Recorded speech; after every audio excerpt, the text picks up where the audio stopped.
नमस्कार, स्वागत है आप सभी का एबी स्टार न्यूज में और मैं हूं आपके साथ जुबैर चौधरी। वक्त तो चला है अपना उत्तर प्रदेश का, जहां सबसे पहले बात करेंगे फिरोजाबाद की। तो फिरोजाबाद में बीजेपी की तरफ से जनसभा का आयोजन किया गया, जहां केंद्रीय विदेश राज्य मंत्री मीनाक्षी लेखी ने इस कार्यक्रम में शिरकत की। तो केंद्र में मोदी सरकार के 9 साल पूरा होने पर बीजेपी 2024 के चुनाव की तैयारियों में जुट गई है, जहां फिरोजाबाद जिले के सिकोहाबाद नगर के रेलवे स्टेशन रोड पर एक गेस्ट हाउस में बीजेपी की मोदी सरकार ने 9 साल पूरा होने पर जनसभा का आयोजन किया। तो वहीं केंद्रीय विदेश राज्य मंत्री मीनाक्षी लेखी का स्टेशन रोड स्थित रामेश्वर रिजॉर्ट में जोशीला स्वागत किया गया। इस दौरान केंद्रीय विदेश राज्य मंत्री मीनाक्षी लेखी और प्रदेश सरकार के राज्य मंत्री अजीत पाल ने जनसभा को संबोधित कर केंद्र सरकार की जन कल्याणकारी योजनाओं को बताया, जहां मीनाक्षी लेखी ने सरकार की उपलब्धियों का उल्लेख करते हुए 2024 में एक बार फिर से बीजेपी सरकार को केंद्र में स्थापित करने का संकल्प सभी लोगों के बीच कराया। खाते, आधार और मोबाइल फोन, इन सबको जोड़ते हुए जो काम हुआ है देश में, वो एक ट्रांसपेरेंट, पारदर्शी सत्ता और जिसकी जो ज़रूरत है उसको पहुंचाने का काम किया। और जो जनता से जुड़े हुए जो सीधा पैसा होता था, जो जनता के हाथ में जाना होता था, ऐसी पूर्व की सरकारों ने भी माना कि 100 रुपया चलता है तो 15 रुपया उस व्यक्ति के हाथ में पहुंचता है। लेकिन हम प्रधानमंत्री मोदी जी के प्रधानमंत्री बनने के बाद कह सकते हैं कि 100 चलता है तो 100 ही हाथ में पहुंचता है। तो यानी 100% भ्रष्टाचार का उन्मूलन उन स्थानों पर हम कर पाएंगे। मैं नहीं कहती कि सब समस्याएं ठीक हो गई हैं, सब कोई आगे काम की आवश्यकता नहीं है। तो ब्रिटेन में बात मुरादाबाद की कर लेते हैं, जहां कार्यकर्ता प्रशिक्षण शिविर का आयोजन किया गया। इस शिविर में कैबिनेट मंत्री संजय कुमार निषाद पहुंचे। तो निषाद पार्टी के राष्ट्रीय अध्यक्ष और यूपी सरकार में मत्स्य विभाग के कैबिनेट मंत्री संजय कुमार निषाद मुरादाबाद स्थित पंचायत भवन सभागार में आयोजित कार्यकर्ता प्रशिक्षण शिविर में पहुंचे, जहां कार्यक्रम के दौरान उन्होंने समाजवादी पार्टी पर जमकर निशाना साधा, जहां उन्होंने समाजवादी पार्टी के 2024 लोकसभा चुनाव को लेकर स्पॉट हिंदुत्व एजेंडे के सवाल उठाया, जहां उन्होंने कहा कि मुलायम सिंह यादव के जमाने में समाजवादी पार्टी थी, लेकिन मुलायम सिंह यादव के पास तब अखाड़े के पहलवान थे और अब अखिलेश यादव के पास भाड़े के पहलवान हैं। ये मुरादाबाद के कार्यकर्ता, मुरादाबाद मंडल के, बरेली मंडल के और मेरठ मंडल के और हमारे सहारनपुर मंडल के, ये सारे मंडल के जितने बड़े पदाधिकारी हैं, ये सब पदाधिकारियों का आज इस जोन का जो पश्चिमी जोन है, हमने पूरे प्रदेश को 4 जोनों में बांट रखा है। 4 जोनों में से हमने 2 पार्ट किया है। अभी मैंने इधर आगरा में किया था, यहाँ है, क्योंकि कार्यकर्ता किसी भी पार्टी के प्राण होते हैं, यही रीढ़ की हड्डी होते हैं, यही खड़ा और बड़ा। तो ब्रिटेन में बात कर लेते हैं सुदामा इंटर कॉलेज की, जहां सुदामा प्रसाद कन्या इंटर कॉलेज में सम्मान समारोह का आयोजन किया गया। तो शाहजहाँपुर के डॉक्टर सुदामा प्रसाद कन्या इंटर कॉलेज में सम्मान समारोह का आयोजन किया गया। बता दें कि प्रधानमंत्री नरेंद्र मोदी की तरफ से आयोजित परीक्षा पर चर्चा कार्यक्रम के दौरान आयोजित प्रतियोगिता में स्कूल की छात्राएं अंशिका और अरीबा ने प्रतिभाग किया था, जिसमें प्रधानमंत्री की तरफ से सफल हुए बच्चों को प्रमाण पत्र और आशीर्वाद पत्र भेजा गया है। इस दौरान दोनों छात्राओं को प्रतीक चिन्ह और प्रमाण पत्र देकर सम्मानित किया गया। इस दौरान स्कूल की प्रधानाचार्य राखी मिश्रा ने स्कूल प्रबंधक समेत समस्त स्टाफ के साथ सफल छात्राओं को शुभ आशीष प्रदान किया। कार्यक्रम बच्चों का प्रधानमंत्री जी द्वारा जो आयोजित होता है ना, परीक्षा पे चर्चा, उसमें इन दोनों बच्चों ने प्रतिभाग किया था। अंशिका वर्मा और अरीबा दोनों बच्चों ने उस परीक्षा में चर्चा पे प्रतिभाग किया और उस पर जो उनको विषय दिया गया था, इस पर उन्होंने अपने विचार रखे थे। विचार 150 शब्दों में मांगे गए थे, जो बच्चों ने लिखकर ऑनलाइन उसको फिलिंग किया था और उस पर जो प्रधानमंत्री ने जो भेजा है इन बच्चों ने, उस पर बच्चों के लिए सर्टिफिकेट और प्रधानमंत्री के द्वारा उनके लिए पत्र आया है। दोनों बच्चों का बाय नेम उनका पत्र है। हमारे आदरणीय प्रधानमंत्री जी की तरफ से एक कार्यक्रम हुआ था, जिसमें हमने पार्टिसिपेट किया था और उनकी तरफ से आज हमारे लिए सर्टिफिकेट आया है। और ये हमारे लिए बहुत बड़ी बात है कि प्रधानमंत्री की तरफ से सर्टिफिकेट हमारे लिए आया है और उन्हें हम शुक्रिया अदा करना चाहेंगे। और इसमें जो 150 वर्ड्स का हमें उनसे क्वेश्चन पूछा गया था उनकी तरफ से, तो हमने उनका आंसर दिया था, उनसे क्वेश्चन भी पूछा था, तो उस पर हमारे। तो बुलेटिन में बात हमीरपुर की कर लेते हैं, जहां अवैध गर्भपात सेंटर संचालिका की दबंगई का मामला सामने आया है। तो हमीरपुर में अवैध गर्भपात सेंटर संचालिका की दबंगई का मामला सामने आया है, जहां पेशेंट न भेजने पर उनकी तरफ से पैथोलॉजी के कर्मचारी के साथ मारपीट की गई है। इस दौरान कर्मचारी ने दबंग महिला पर जान से मारने की धमकी देने का भी आरोप लगाया है और इस मामले को लेकर पीड़ित ने पुलिस से न्याय की गुहार लगाई है। वहाँ पे ये लोग नर्मदा हैं जो पत्नी शैलेंद्र राजपूत प्रधान करई, ये गर्भपात करते हैं, कोई डिग्री नहीं है। और मैंने इनके साथ जैसे उसमें सहयोग नहीं किया तो इन्होंने अपनी बीवी को आगे करके मुझे पिटवाया, जान से मारने की धमकी दी और बोले अगर मेरा सहयोग नहीं करोगे छेड़खानी लगवा देंगे तुमको, हम गोली मरवा देंगे तुमको, हम काम नहीं करने देंगे यहाँ पे हम तुमको। तो ब्रिटेन में बात नोएडा की कर लेते हैं, जहां पुलिस को बड़ी कामयाबी हाथ लगी है। पुलिस ने 7 चोरों को गिरफ्तार किया है। तो ग्रेटर नोएडा के थाना एक्सप्रेसवे पुलिस ने एटीएम मशीन में फेविक्विक लगाकर ग्राहकों से धोखाधड़ी कर एटीएम से पैसे निकालने वाले गिरोह का पर्दाफाश करते हुए 4 बदमाशों को गिरफ्तार किया है। इनके पास से वारदात में इस्तेमाल की जाने वाली स्कूटी, बाइक और कई एटीएम कार्ड के समेत बैंकों के फर्जी आईडी साथ दस्तावेज भी बरामद किए गए हैं।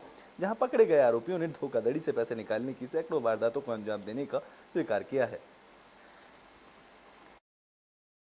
ले गए थे, तो इसमें तत्काल जो है SHO एक्सप्रेस पे मौके पे गए थे, तत्काल FIR दर्ज की गई थी और एक हमारी टीम जो है इसमें काम कर रही थी।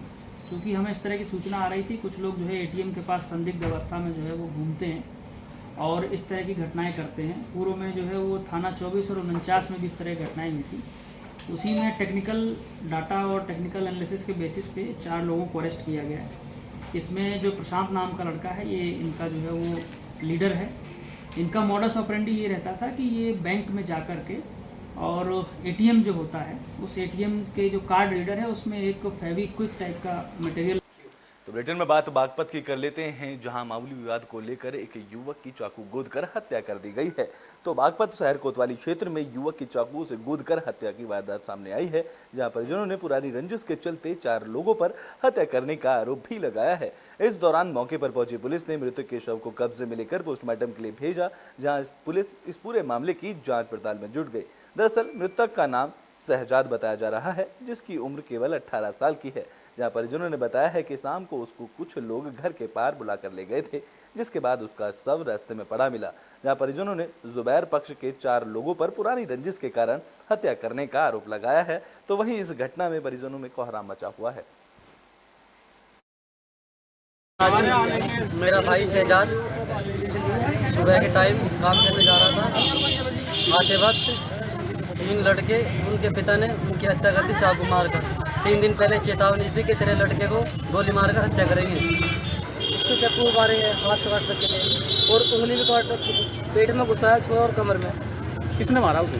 जुबैर ने मारा, एहसान ने और जीसान ने और इकबाल ने मिलकर मारा है। किस बात को लेकर हत्या की गई है? झगड़ा हुआ था कुछ आपस में, वो कह रहे थे आके कुछ दिन पहले फिर लड़के गोली मारेंगे। तो ब्रिटेन में बात अब बांदा की कर लेते हैं, जहां एक संघ की पति ने अपनी पत्नी की हत्या की, जिसके बाद मौके पर पहुंची पुलिस ने जांच पड़ताल शुरू की। तो बांदा जिले से हत्या करने का एक सनसनीखेज मामला सामने आया है, जहां आपसी विवाद के कारण पति ने पत्नी पर नुकीले रॉड से हमला कर दिया। इस हमले में उसकी गर्दन में गंभीर चोट आने से पत्नी की मौके पर ही मौत हो गई। जहां ग्रामीणों की सूचना पर पुलिस के अधिकारी मौके पर पहुंचे, जहां पूरे घटनास्थल का निरीक्षण किया गया। बता दें कि पुलिस ने मृतक की पत्नी का शव को कब्जे में लेकर पोस्टमार्टम के लिए भेज दिया है, जहां आरोपी पति को भी आला कत्ल के साथ गिरफ्तार करने के मामले में पुलिस जुट गई है। बता दें कि हत्या का ये मामला जिले के अत्तर्रा थाना के इलाके के बल्लान गांव का बताया जा रहा है, जहां पति पत्नी के बीच हुए मामूली विवाद को लेकर सन की पति सूरज बल्ली ने अपनी पत्नी मीरा को एक लोहे की नुकीली रॉड से हमला कर बेरहमी से उसकी हत्या कर दी। जहां मृतका मीरा की बेटियों ने बताया है कि पापा और मम्मी के बीच सुबह विवाद हुआ था, जिसके बाद उसके पिता सूरज बली ने घर के ही नजदीक बने एक मंदिर से लोहे की सांग निकालकर उसकी मां मीरा की गर्दन पर वार करके हत्या कर दी। जहां हत्या के बाद आरोपी पिता मौके से फरार हो गया। बेटियों ने बताया है कि पिता मानसिक रूप से बीमार भी हैं। आज थाना अतर्रा के बल्लान गांव में एक घटना हुई है, जिसमें कि लगभग सुबह 4:30 बजे के आसपास एक महिला मीरा, उसकी हत्या उसके पति ने कर दी। उसका पति का नाम सूरज बली है। अभी जो पता चला है उसमें ये है कि इसके 5 बच्चे हैं इनके, और पति और पत्नी में अक्सर जो है वो मारपीट होती रहती थी। आदतन ये शराबी था ये जो व्यक्ति है, और आज किसी बात को लेकर इन लोगों के बीच में झड़प हुई है, जिससे कि ये बगल में एक यहाँ पे एक देवस्थान है, वहाँ से इसने एक कहाँ जा रहे हैं? कहाँ जा रहे हैं? हाँ, फिर इसके बाद क्या हुआ है? तो मारने लगे हैं। क्या नाम है आपकी मम्मी का? मीरा। मीरा। आपके पापा का क्या नाम है? सूरज बली। सूरज बली। मृतक आपकी कौन है? माँ है? हाँ, माँ है। हाँ।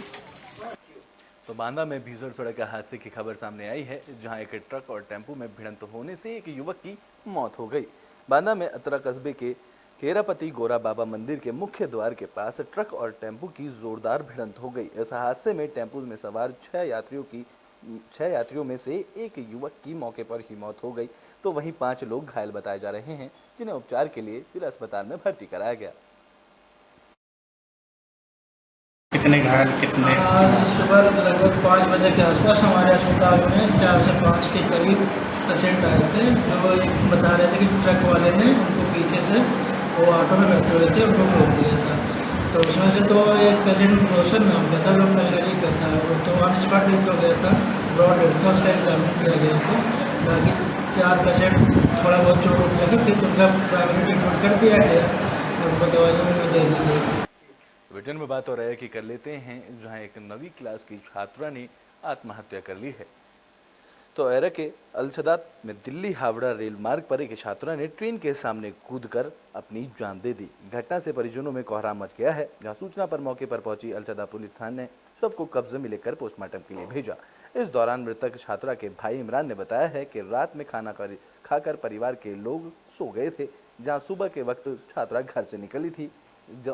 उसके भाई ने बताया है कि छात्रा 9वीं क्लास में पढ़ती है, लेकिन अब तक भी आत्महत्या की वजह निकलकर सामने नहीं आई है, जहां पुलिस इस पूरे मामले की जांच में जुटी है। अचलदा थाना क्षेत्र में एक जो है ट्रेन से कटने के एक लड़के का मामला प्रकाश में आया, क्या है मामला? आज सुबह अचलदा थाना क्षेत्र के न्यू अचलदा रेलवे स्टेशन के आउटर के पास एक पड़ोस के गांव की रहने वाली एक 15 वर्षीय बालिका अज्ञात कारणों से ट्रेन से कटकर आत्महत्या कर ली। शव का पंचायतनामा भर पोस्टमार्टम के लिए भेजा जा रहा है। अग्रिम विधिक कार्रवाई की जाएगी। बुलेटिन का आखिरी में बात फर्रुखाबाद की कर लेते हैं, जहां बंदरों का आतंक देखने को मिला है। बंदरों के हमले से एक महिला की मौत हो गई है। तो फर्रुखाबाद में बंदरों का आतंक देखने को मिला है, जहां बंदरों ने महिला पर हमला किया, जिससे महिला की मौत हो गई। दरअसल महिला कथा समाप्ति के बाद अपने घर की छत पर गई थी, तभी बंदरों ने महिला पर हमला किया, जहां बंदरों के हमले से महिला छत से नीचे गिर गई, जिसके बाद आनन फानन में घायल महिला को अस्पताल ले जाया गया, जहां डॉक्टरों ने उसे मृत घोषित कर दिया। बता दें कि यह मामला नवाबगंज क्षेत्र के मंजना गाँव का बताया जा रहा है।